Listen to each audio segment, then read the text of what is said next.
वैसे तो एक आंसू ही बहा कर ले जाए मुझे, वैसे कोई तूफान हिला भी नहीं सकता। और ज़माना जब कभी बारूद की बौछार बनता है, हमारा हौसला फौलाद की दीवार बनता है। और तुम्हारे भारतीय जनता पार्टी अपना झंडा खोल दे, हफीज मियाँ अपना झंडा खोल दे, टार्जन भी अपना झंडा खोल देते हैं, चलते हैं मैदान में, देखते हैं जनाधार किसका है।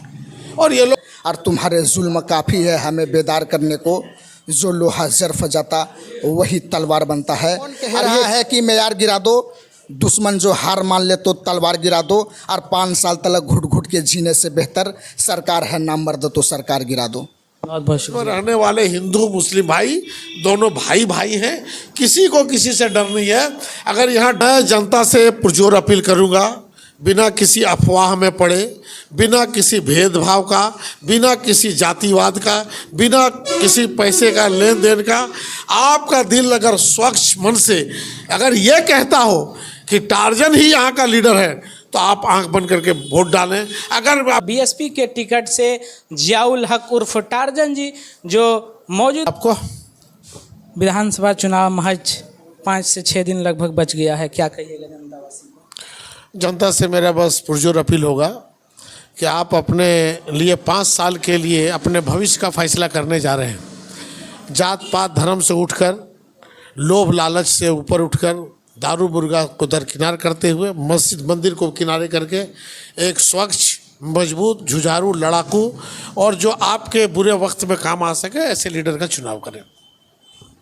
झारखंड मुक्ति मोर्चा का ही आप समझ लीजिए एक शाख थे, लेकिन अभी दूसरे पार्टी में शामिल हो गए हैं। यहाँ बड़े बड़े नेता स्टार प्रचारक आ रहे हैं, इसके लिए आपके लिए कोई बड़ा प्रचारक के रूप में है? देखिए, बड़ा प्रचारक आ जाने से हमारी मजबूत जनता को कोई नहीं तोड़ सकता। हमारा जो गरीब गुरबा है उसके लिए मैं ही स्टार हूँ। 12 बजे रात, 2 बजे रात, सुबह शाम, हर वक्त उनके अच्छे बुरे वक्त का मैं साथी हूँ, इसलिए उसके लिए मैं ही स्टार हूँ। और ये स्टार को लाके लोग को क्या दिखाना चाह रहा है? मुद्दाओं पर बोलिए चुनाव लड़ने के लिए। मुद्दा तो है सर, उनके पास कह रहे हैं हमने महिला को सशक्त करने के लिए मैया सम्मान राशि दी है, बिजली बिल माफ़ी किया। आप कौन से मुद्दे लेकर के जा रहे हैं जनता के लिए? मैं एक बात बता देता हूँ, जिस मैया सम्मान योजना की बात झारखंड मुक्ति मोर्चा कर रही है, मैं इस मीडिया चैनल के माध्यम से लोगों को कह देना चाहता हूँ कि विगत 5 या 4 महीने से जो वृद्धा पेंशन है, जो विधवा पेंशन है और जो सरकारी कर्मचारी, आप जाके पता कर लें, उन सरकारी कर्मचारियों का वेतन रोक के इस पैसे को केवल और केवल चुनाव तक के लिए मैया सम्मान योजना को दिया गया है। आप समझ सकते हैं कि एक साल में 1,25,000 करोड़ का पूरे प्रदेश का बजट है और इस योजना में सालाना खर्च 30,000 करोड़ है ना। तो आप 70,000, 1,95,000, मात्र 95,000 करोड़ में इस पूरे राज्य को कैसे चलाएंगे? ये सब बकवास है। ये वृद्धा पेंशन, विधवा पेंशन, विकलांग पेंशन और सरकारी कर्मचारियों का पैसा रोक के सरकार उस कोष से इन लोगों का दे रहा ताकि चुनाव खत्म हो जाए। उसके बाद ये फिर अमित शाह की तरह कहेगा ये हमारा चुनावी वादा था, बाकी अपने क्लोज कर लिया। कौन सा मुद्दा लेकर के आप चुनावी माहौल, चुनावी गांव में, रेस में, जंग में जा रहे हैं? देखिए, सबसे बड़ा समस्या ग्रामीण क्षेत्रों का ये है कि पंचायत से लेकर ब्लॉक तक करप्शन है। गरीबों का उसका उचित मुआवजा नहीं मिल रहा है।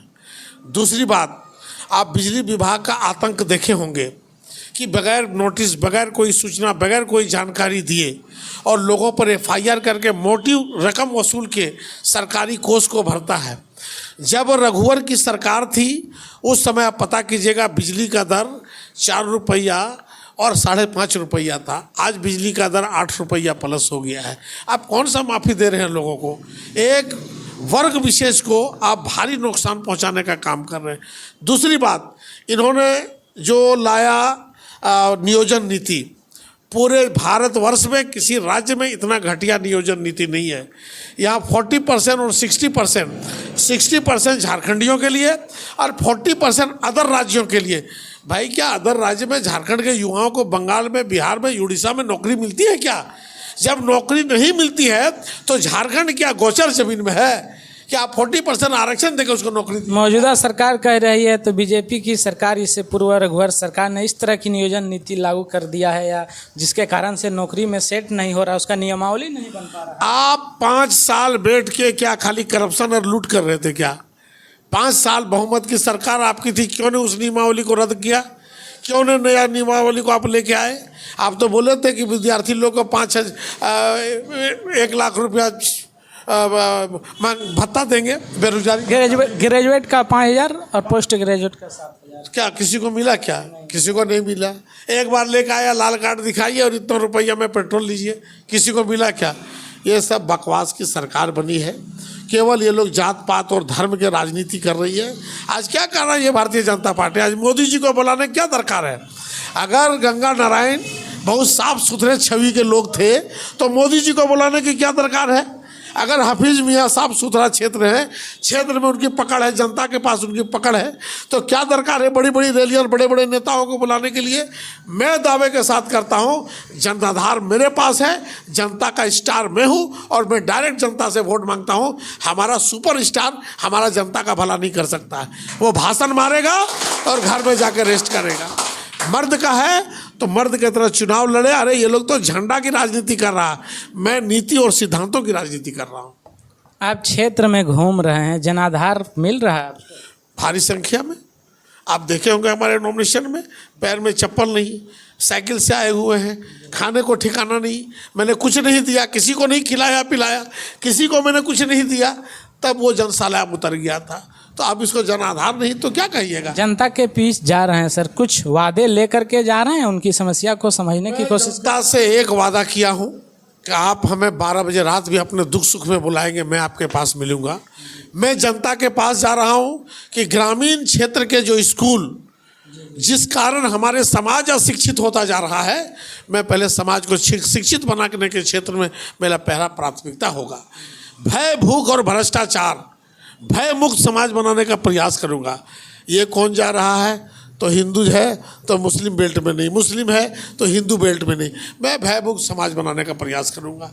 ये भारतवर्ष सभी का है और सभी लोग यहाँ भय मुक्त होकर अपना जीवन यापन करें, ये संदेश में जनता के पास लेके जा। आखिरी सवाल एक और, मौजूदा सरकार के जो मौजूदा यहाँ विधायक हैं या अन्य पार्टी जो आपके मुख्य विपक्षी जो भी प्रत्याशी, वो कह रहे हैं टार्जन शांत तो हो गए हैं, कुछ जनाधार है ही ना, उसको तो मोटा रकम के बलबूते पर उसको शांत कर दिया गया। इस टिप्पणी को किस तरह देखेंगे? मैं एक बात बताता हूँ, जब उसको कुछ नहीं मिलेगा, टार्जन भ्रष्टाचारी है नहीं, टार्जन करप्ट है नहीं, टार्जन का पैठ जनता के बीच डायरेक्ट है, जब मेरा कोई खामी नहीं है तो यही तो ढूंढेगा। इतना दिन तक तो बोल रहे थे हाफिज साहब कि वो तो बैठ गया, उसको बैठा दिया, वो मेरे साथ है। जब ये ड्रामा उसका खत्म हुआ, जनता यही जानना चाहती है कि शांत आप हैं या चुनावी मैदान में जिस रेस में थे उसी रेस में? मैं पूरे मधुपुर के सभी प्रखंडों में मेरा कार्यालय है, सभी प्रखंडों में प्रचार गाड़ियां चल रही है, सभी प्रखंडों में झंडा बैनर पोस्टर लगाए जा रहे हैं। आज ये मधुपुर शहर देखेंगे झंडा पोस्टर पर। हाँ, मेरे पास हराम की कमाई नहीं है कि जहाँ एक बैनर लगना वहाँ 50 बैनर मैंने नहीं लगवा सका है। हमारे पास हराम की कमाई नहीं है। जिसको कल कोई नहीं पूछता था उसके गाड़ी में डीजल मोबिल डाल के पॉकेट में 500 रुपया हाजिरी दे के प्रचार करवा रहा है। आप देखे होंगे हमारे कई कार्यकर्ताओं को वो लेके चले गए, है ना। उसके पास तो अपना खुद का ईमानदार कार्यकर्ता नहीं है। उसको चुनाव लड़ना था तो मेन टू मेन चुनाव लड़ना था। आज भी अगर उसमें दम है, जनाधार की अगर लड़ाई लड़नी है तो भारतीय जनता पार्टी अपना झंडा खोल दे, हाफिज मियाँ अपना झंडा खोल दे, टार्जन भी अपना झंडा खोल देते हैं, चलते हैं मैदान में, देखते हैं जनाधार किसका है। और ये लोग भय भूख भय के माध्यम से वोट लेता है। जहाँ भारतीय जनता पार्टी का एक मिशन चल रहा है हिंदू भाइयों के बीच में कि देखो मियाँ मियाँ एक हो जाएगा, यहाँ मियाँ का राज हो जाएगा। हिंदू के मियाँ और हाफिज मियाँ एक रूट में चल रहा, कहते कहते देखो अगर हमको नहीं दोगे तो भारतीय जनता पार्टी जीत जाएगा, तो भारतवर्ष में रहना मुश्किल हो जाएगा, आपका जीना दुर्लभ हो जाएगा। ये कोई बात नहीं है। इस देश में रहने वाले हिंदू मुस्लिम भाई दोनों भाई भाई हैं, किसी को किसी से डर नहीं है। अगर यहाँ डर है तो नेताओं की कुर्सी जाने का डर है और किसी चीज़ का डर नहीं है। आखिरी सवाल सर, जनतावासी को क्या अपील कीजिएगा? बस हमको भी निकलना है। मैं जनता से पुरजोर अपील करूंगा, बिना किसी अफवाह में पड़े, बिना किसी भेदभाव का, बिना किसी जातिवाद का, बिना किसी पैसे का लेन देन का, आपका दिल अगर स्वच्छ मन से अगर ये कहता हो कि टार्जन ही यहाँ का लीडर है तो आप आंख बंद करके वोट डालें। अगर आपका दिल मेरे लिए गवारा नहीं करता हो तो आप वोट मुझे नहीं डालें। लेकिन दारू मुर्गा भय भ्रष्टाचार के नाम पर वोट नहीं डालें, स्वच्छ मन से वोट डालें और अपने बाल बच्चों के हित के लिए और मधुपुर के भविष्य के लिए वोट डालें। चलिए, बहुत बहुत बहुत शुक्रिया। तो ये जानकारी दे रहे थे जो बीएसपी के प्रत्याशी हैं जियाउल हक उर्फ टार्जन, पूर्व उपाध्यक्ष रह चुके हैं मधुपुर नगर परिषद में। उनसे बातचीत किए। कुछ और शख्स हैं, उनसे भी बात। कहाँ से हैं आप? कुछ और इधर उनके कार्यकर्ता उनके बैठे हैं, मैं बातचीत। क्या नाम हुआ आपका? मेरा नाम हुआ अब्दुल वाहिद। क्या लग रहा है आपको, जा रहे हैं क्षेत्र में, क्या माहौल देखते हैं? क्षेत्र में डायरेक्ट बीजेपी और बीएसपी में टक्कर है और ये जो जेएमएम है ये दूर दूर तक नहीं दिख रहा है। इनका जो आदमी है ये हर जगह हम लोगों के बारे में कमी और खमी निकाल रहा है। बाकी गरीब गुरबा जितना है हर जगह हम ही लोग का वोट है पूरे मधुपुर विधानसभा में। जनाधार मिल रहा है? बहुत अच्छा, बहुत बढ़िया। आप कहाँ से हैं? हम इसी जगह से हैं, मधुपुर से। क्या कहिएगा आप? हम कहेंगे कि इस बार जो मेरे टार्जन भाई बहुत ज़्यादा वोट से जीतेंगे और लोगों। आज पूरे मधुपुर विधानसभा में जियाउल हक उर्फ टार्जन जो पहचाने जाते हैं, जाने जाते हैं, इनका सिर्फ काम बोलता है और गरीब के लिए, गरीब गुरबा के लिए हर जगह हर मुद्दे पे टार्जन लड़ता है। और इन्हीं के साथ मैं एक शायर दो शायर कहना चाहता हूँ। जी जी, बोलिए बोलिए।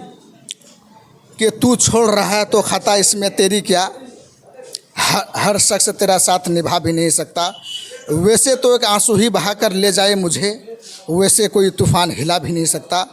और ज़माना जब कभी बारूद की बौछार बनता है, हमारा हौसला फौलाद की दीवार बनता है।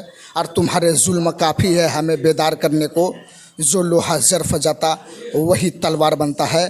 और ये कौन कह रहा है कि मेयार गिरा दो, दुश्मन जो हार मान ले तो तलवार गिरा दो। और 5 साल तक घुट घुट के जीने से बेहतर सरकार है नामर्द तो सरकार गिरा दो। बहुत बहुत